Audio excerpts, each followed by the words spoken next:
اور پھر یہ مناظروں کی بھی آفر کرتے ہیں. بھائی میں تو تیار ہوں. اگر تم لوگ یہ سمجھتے ہو کہ اس سے کوئی مسئلہ حل ہونے والا ہے تو بڑوں کو لانچ کرو, چھوٹوں کے ساتھ نہیں بیٹھیں گے ہم. ہاں, جب تمہارے فرقوں کی مساجد کے اندر نمازیوں کی تعداد سے زیادہ ہمارے اسٹوڈنٹس ہیں دنیا میں, تو میں تمہارے گلی محلے کے بچوں کے ساتھ بیٹھوں گا. اور پھر تم خود ہی کہتے ہو اس نے ایک فرقہ بنایا ہے.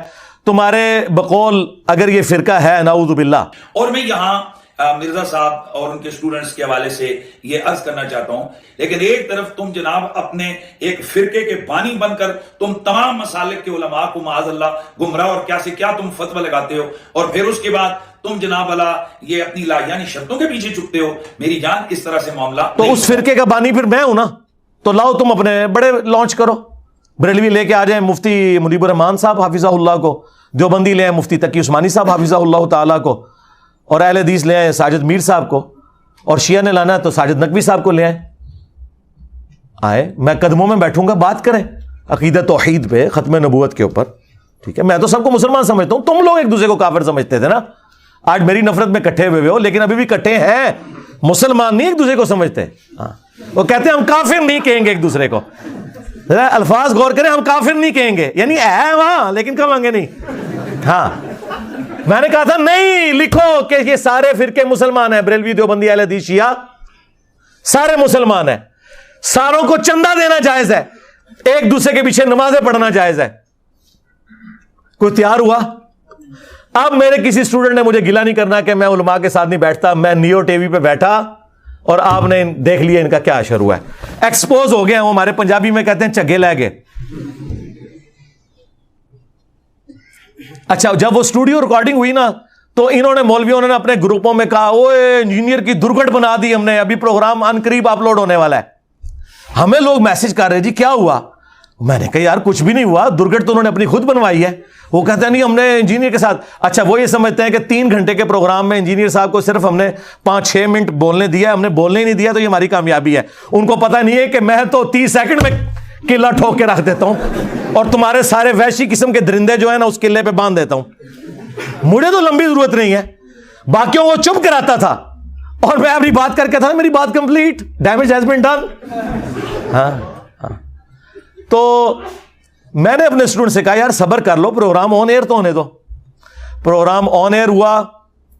پاکستان کی ہسٹری میں کوئی مذہبی پروگرام کبھی, ویسے تو ان کے مذہبی پروگرام کہاں سے ہٹ ہوتے ہیں, وہ زمانے تھے جب کبھی ڈاکٹر طاہر القادری صاحب ٹی وی پہ آتے تھے, یا ڈاکٹر اسرار صاحب, اور لوگ سارے کام چھوڑ کے ان کی ویڈیو سنتے تھے. میں ضیاء الحق کے دور کی بات کر رہا ہوں.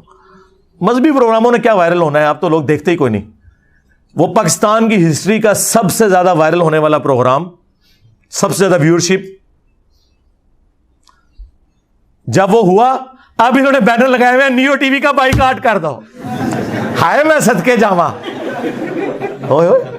ایک ٹکٹ 2 مزے, میں نے تمہارے ایک ٹکٹ کا ایک مزہ بھی خراب کر دیا ہے. ہاں, جو تم لے رہے تھے, یعنی کہ دونوں خراب کر دیے, ایک بھی نہیں لینے دوں گا. تو یہ آپ دیکھیں جب وہ چیز ہوتی ہے تو پھر کیا تو اب آپ لوگوں نے کوئی گلا شکوہ نہیں کرنا. جی ٹی وی پہ صلح حسن پہ ہوا پروگرام, دیکھ لیں کیسے موبائل کھول کے دیسا میں لفظ دینا آخری ٹائم, جس طرح نلائق اسٹوڈنٹ نا پیپر سے 2 منٹ پہلے کتاباں کھول کے انجن دیکھ دینے, اوے پھر بھی سپلی آنی تھوڑی تیاری کر کے, وہ تمہیں پتہ نہیں کتنا بیٹھے ہو. ہاں, تہاڈا ابن تیمیہ, تہاڈا اعلیٰ حضرت, تہاڈا اشری تھانوی بھی قبر تو نکلے نا, وہ بھی نہیں بیٹھ سکتا, کیونکہ انہوں نے بھی صرف بزرگوں کی کہانیاں نقل کی ہیں. قرآن حدیث پڑھا ہوگا تو بیٹھیں گے نا, وہاں تو بات ہو رہی قرآن حدیث کی. کوئی شعر پڑھ رہا ہے, کوئی الفاظی کر رہا ہے, اللہ جو بندے ہو, پروگرام حضرت حسن ابن علی کے اوپر ہے تے کہانیاں کر رہے ہو, حدیثاں انہوں نے صحابہ کی یاد سن, وہ جو یاد سی تو وہی کچھ بیان کرنا سی نا انہوں نے. انہیں کیا پتا تھا کہ آگے پروگرام جو ہے وہ حسن ابن علی پہ ہے, تو انجینئر صاحب بیٹھے ہوئے ہیں, ہماری کہانی نہیں چلے گی. آپ کو پتا ہے اگلے زمانوں میں جن لوگوں کو زیادہ سوال یاد نہیں ہوتے تھے نا, تو اگر پیپر میں 5 سوال ہے نا, وہ 5 سوالوں کی جگہ ایک ہی سوال لکھ کے صرف ہیڈنگز چینج کرتے جاتے تھے, کیونکہ ٹیچرز کے پاس بھی ٹائم نہیں ہوتا تھا, وہ گٹھا ناپ دے سن تو پاس بھی ہو جاندے سن. انہوں نے سمجھا اسی 2-4 صحابہ دے باری روایتاں یاد کیتیاں نے, چاہے اہل بیت پہ پروگرام ہو چاہے بزرگوں پہ, ہم وہ سنا دیں گے, اور گٹھا ناپ کے اسی کامیاب ہو جائیں گے. اس طرح تو نہیں ہوگا. اور صلح حسن کے اوپر جو ڈکوسلا انہوں نے کیا تھا وہ میں نے ایکسپوز کیا. میرا خیال ہے اب اس کے بعد مجھے کسی کے ساتھ بیٹھنے کی ضرورت نہیں، لیکن پھر بھی تو میں بیٹھنے کے لیے تیار ہوں. شرط یہ ہوگی کہ ان کے بڑے بیٹھیں گے، یعنی بریلویوں کے مفتی منیب الرحمان صاحب، دیوبندیوں کے مفتی تقی عثمانی صاحب، اہل حدیث کے ساجد میر صاحب، اہل تشیع کے ساجد نقوی صاحب. ٹھیک ہے، اگر بڑے نہیں بیٹھتے تو مجھے ضرورت ہی نہیں ہے.